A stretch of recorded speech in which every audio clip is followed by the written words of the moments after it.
So ISIT is one of those rare areas in the College of Business in the sense that it is at the intersection of every business function: accounting, marketing, finance, within marketing, sales, and customer service, and the world of technology, which involves purely programming, computer-based design, and so on. So ISIT is at right at the intersection of those two. What I mean by that is every marketing function or accounting function needs an IT solution as a tool to deliver that business functionality. So in some way, ISIT students are perfect liaisons in companies between business and the purely technological side of the firm.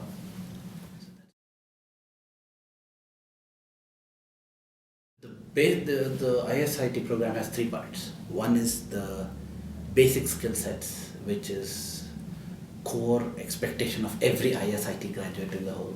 Almost every program in the country will have something along these lines. And there are what you have called intermediate courses, which are moderate in skill. I'll explain about the quantitative part in a minute. And final set is electives, where you pick and choose which extreme you want to go.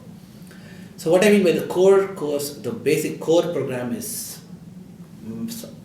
has a small technical component, but it will try to ground this idea of technical component in the context of business. So, for example, in the 350 class which I teach, we look at a simple example of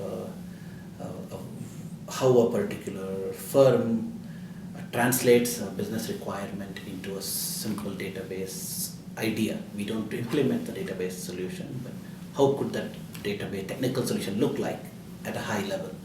We do that. So what we do in this course is we are not computer science. So that's one thing I like to emphasize. We are not. If you want to go technical, you can. If you don't want to go technical, you can pick an alternative set of courses. So the introductory and required courses are somewhat strict and formal. It touches business and technology to almost 60-40 extent. The intermediate courses you can pick. If you want to pick a slightly technical career path, you can take an elective which is loaded on the technical side, two technical courses, somewhat semi-technical courses. If you don't want, but if you'd rather go into consulting or business analysis or business analyst kind of a job, you can pick actually non-technical options in intermediate.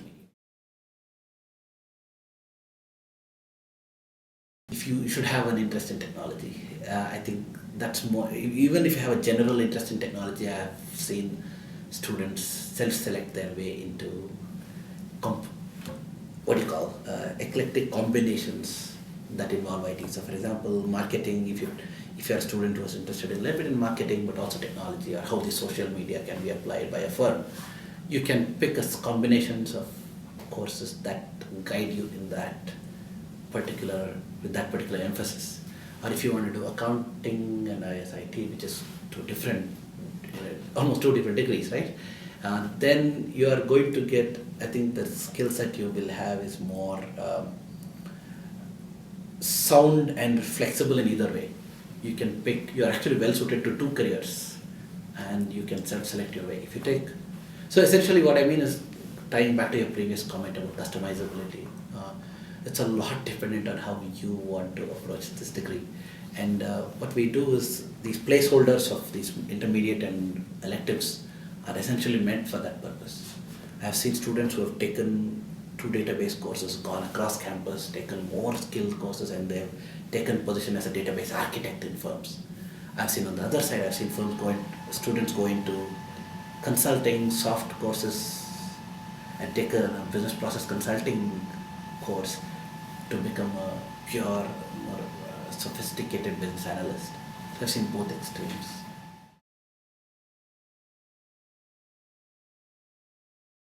We have a student chapter called the AIS, or Association of Information Systems student chapter, that was created 3 years ago.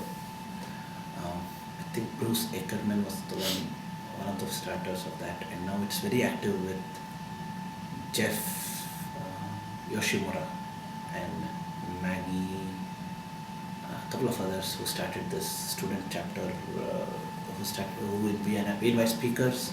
I also act along with Ali, who is a primary faculty advisor for Ali Tapti.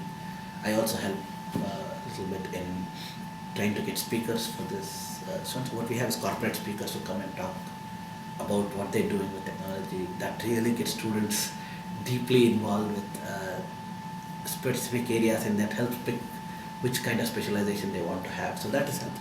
In terms of extracurricular activities, I think any general business courses, even a business council membership, I have seen students who told me, I've spoken to students who told me they really loved connecting what they learned from business council with what they learned in the major. So anything which gives you the one half of the ISIT, which is business and IT intersection, right? So one half of that, if you want to get, if you're weak in the business side, marketing and finance, accounting, it helps a lot. If you are very strong in that, but you want to get more ISIT, I would suggest more in more on the lines of AIS and student chapters and those kinds of things. Three parts. One is you have to plan the curriculum such that you take the prerequisites as early as possible, in the sense that end of sophomore, beginning of junior, you should be done with the introductory IS courses, because that helps you decide whether you want to be a technical IS person or a non-technical, semi-technical ISIT major. So that focus, the early on you decide, the better. I'll tell you what you can do to get ready. So once you pick that, what you can do is the simplest things I tell students to do, just like finance students are encouraged to read Wall Street Journal, I point all my students to very common technical sources like even consumer friendly, say Engadget or CIO.com, which is more leaning towards executives, Wall Street Journal technology, Business Week technology section. So just comfortable talking about these components of technology itself, I've seen as good preparations to pick which side of the major you want to go. I've seen, because like I said, ISIT, you need information systems to deliver almost every business functionality, right? I mean, 99% of cash flows in business go through IT. 99% of multi-trillion dollar transactions go through IT. So the number of areas where IS touches a firm are too many. So to pick which one would really interest you requires a little bit of general technical knowledge gained through these practitioner online repositories and sites like CIO, and also just talking to recruiters and what kinds of technology solutions they implement. We have seen recruiters at all extremes. We have seen IT security experts that are being hired from here, which are supposed to be somewhat technically sound, or we've also seen business analysts who are very well-rounded and general side of it. So early on, you read these magazines online, talk to faculty, talk to companies, the better prepared you are. Don't postpone till the senior year.